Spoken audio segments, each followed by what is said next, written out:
안녕하세요, 여러분. 수능특강 지구과학원 스피드노트 강의 첫 번째 시간입니다. 여러분들 앞으로 이 스피드노트 강의를 통해서요, 각 단원의 중요한 자료, 개념들 빠른 시간 안에 복습하는데 활용하면 좋을 것 같습니다.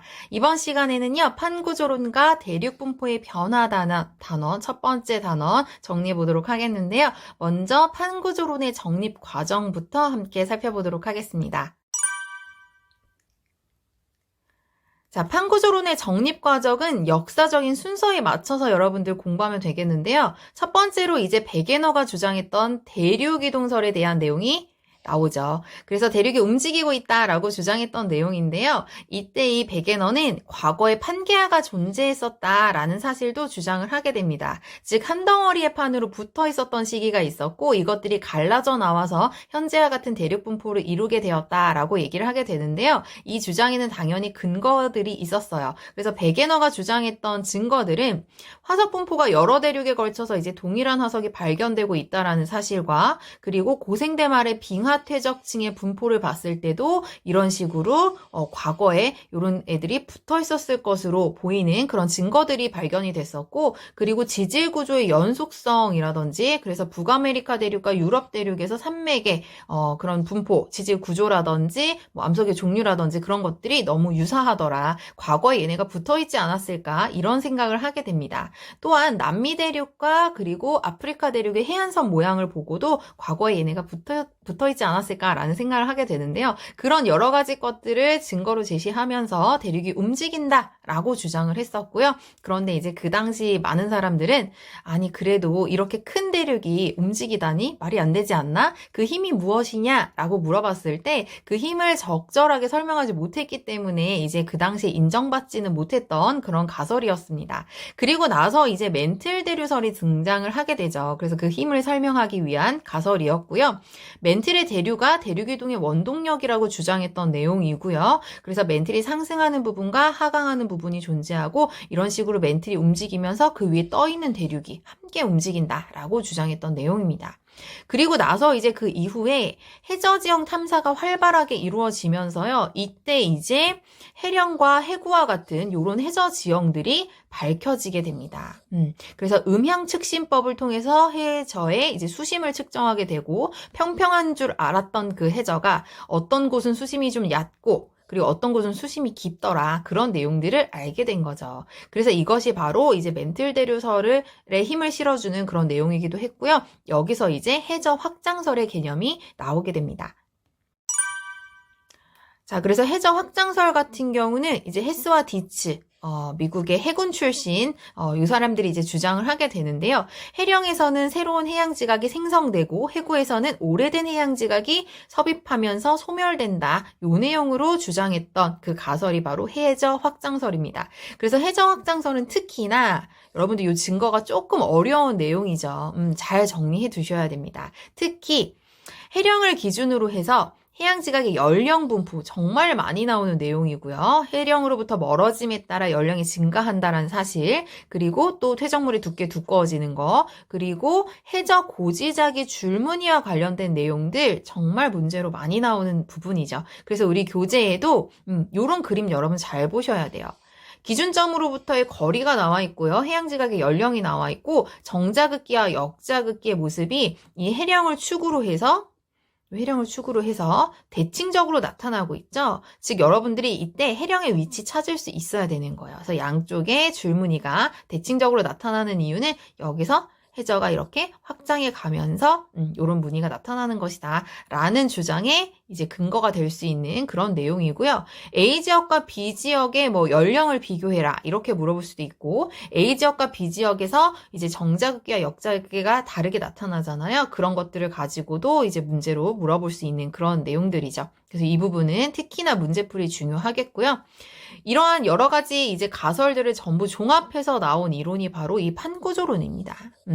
결론은 뭐냐면요. 판구조론은 여러분 말로 할 수 있어야겠는데 지구 표면이 크고 작은 여러 개의 판으로 구성이 되어 있고 이들의 상대적인 운동에 의해서 화산이라든지 지진이라든지 이런 지각 변동이 일어나게 되고요. 여러 가지 지질 현상들이 일어난다라고 얘기한 이론이 바로 판구조론입니다. 그래서 판구조론에서는 여러분들이 판의 경계 요거 정리하는 거 중요하죠? 발산형 경계, 수렴형 경계, 보존형 경계. 각 경계에서의 지형, 어떤 지형 생기는지, 해령이 생기는지, 해구가 생기는지, 변환단층이 생기는지, 그리고 그곳에서 어떤 지진이 활발한지, 그리고 화산활동이 있는지 없는지, 그리고 어떤 특징이 있는지, 멘틀 대류가 상승하는 부분인지, 하강하는 부분인지, 그런 내용들 모두 함께 잘 정리해 두셔야 되겠습니다. 여기 선생님 노트에는요, 사실 요 수렴형 경계에서 특히 이제 섭입형 경계에 대한 설명으로만 여기 실어뒀거든요. 그런데 여기에 이제 충돌형 경계도 여러분 함께 정리해 두시는 것이 좋겠습니다. 자, 그리고 나서 이제 판구조론의 정립 과정까지 여러분 공부하고 나면요. 이제는 그러면 판들이 그렇게 움직이고 있다고? 그러면 과거에는 판들이 어떻게 분포했을까? 과거의 세계지도는 어떤 모습이었을까?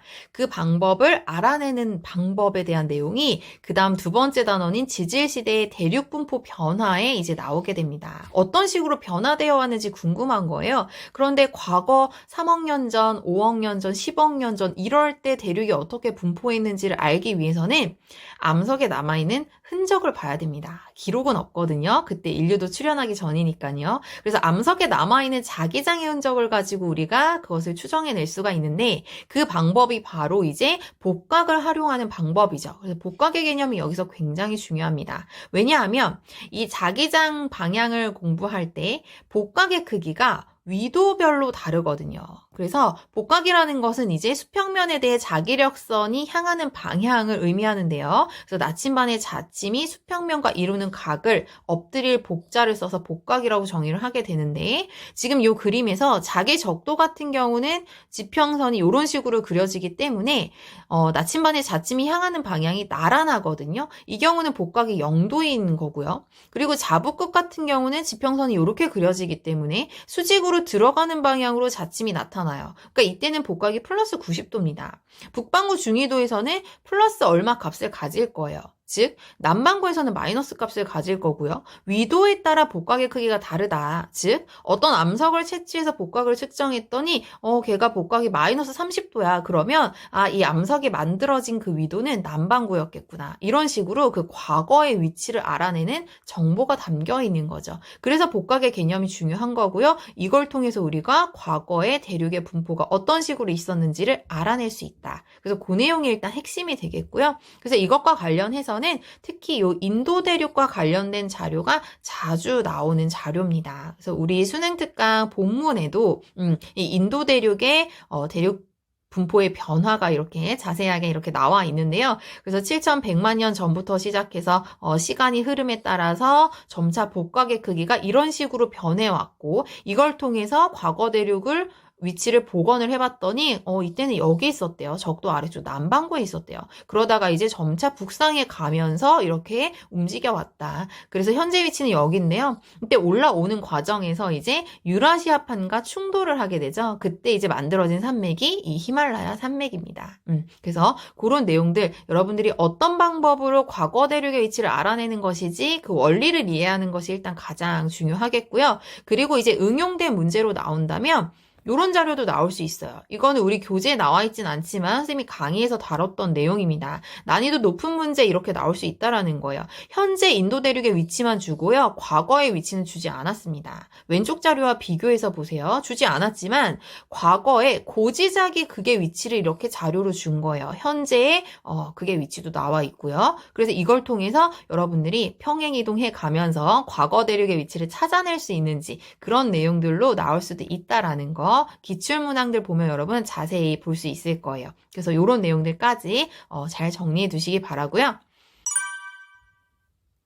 그리고 또 한 가지 이제 중요한 자료가 여기 나와 있는 요 북아메리카 대륙과 유럽 대륙에서 측정한 고지자기 극의 이동 경로가 나와 있는 자료였죠. 그래서 5억 년 전부터 현재 이르기까지 자료가 나와 있는데 이렇게 두 개의 경로로 나뉘어져 보이는 이유는 극이 두 개였었기 때문이다가 아니고 과거의 대륙이 이렇게 있지 않고 붙어 있었을 것이다. 그렇게 우리가 해석을 할 수가 있는데요. 두 경로를 일치시켜 보면 이런 식으로 일치시키면 대륙을 이렇게 움직여야겠죠. 그렇게 되면 이 두 대륙이 붙어 있게 되거든요. 그래서 과거에 붙어 있던 대륙이 이런 식으로 원래 붙어 있었는데 갈라져 가면서 마치 이렇게 두 개인 것처럼, 북극이 두 개인 것처럼 보이는 현상이다. 그래서 겉보기 이동 경로다. 이런 표현을 쓰는 거거든요. 그래서 여러분들이 이 자료는 대륙의 이동으로 이 현상을 설명할 수 있다. 그래서 대륙의 이동 방향, 그리고 회전 방향, 이런 것도 해석할 수 있게끔 잘 정리해 두셔야 되는 내용입니다. 그리고 이제 결론적으로는 그래서 과거부터 현재에 이르기까지 어떤 식으로 대륙이 변했는지 이렇게 자료가 나와 있잖아요. 그래서 12억 년 전에 뭐 로디니아라는 초대륙이 존재했었고 이때 이제 다시 갈라져 나가기 시작했고요. 2억 7천만 년 전쯤에 다시 걔네들이 하나로 합쳐지면서 만들어진 대륙이 판게아죠. 그쵸? 판게아가 만들어지고 아마도 이제 지구 반대편에 만들어지지 않았을까라는 추정이 가능할 것 같고요. 그리고 나서 또다시 얘네들이 갈라지면서 이때 여기 지금 두 대륙 갈라지려고 하죠. 그래서 대서양도 이렇게 만들어지고요. 인도양도 만들어지고요. 그래서 현재와 같은 분포를 이루게 되었다. 라고 여러분들 전체적인 요 흐름 잘 잡아두시면 되겠습니다. 그래서 여기까지가요. 우리 1단원 판구조론과 그리고 대륙분포의 변화와 관련된 내용들 모두 정리해 봤는데요. 선생님이 지금 빠르게 정리한 내용들 여러분 스스로도 한 번 더 확인해 보면서 복습해 두시기 바랍니다. 여러분 이번 시간도 수고 많았고요. 다음 시간에 또 만날게요. 안녕.